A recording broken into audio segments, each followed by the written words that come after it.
የኢትዮጵያ ህዝብ ኑሮ ውድነቱ በጣም እያስከፋ በመሆኑ አሁን በጣም ያው ስኳር ቡና የተለያዩ አትክልቶች የተለያዩ ማቴሪያሎች ቁሳቁስ ምግቦች መግዛት ማቴሪያሎች የቤት እቃ ምግብ ጥራጥሬ መግዛት በጣም ኑሮ ውድነቱን በጣም ጨምሮታል።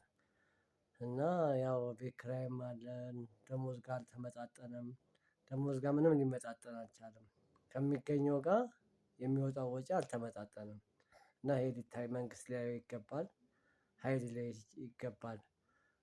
ንግድ ቦታዎች ምናምን አዲስ ሚዲያ ኔትወርክ ሊያየው ይገባል አዲስ ሚዲያ ኔትወርክ ወርዶ ንግድ ቦታዎችን ንግድ ቤቶችን ሊያያቸው። የገበያ ሁኔታው ሊጠና ይገባል መንግስት ሊያጠና ይገባልና ህብረተሰቡንም ሊያየው ይገባል። ቴዎድሮስ ሙሴ እባላለሁ ልደታ ክፍለ ከተማ ወረዳ 8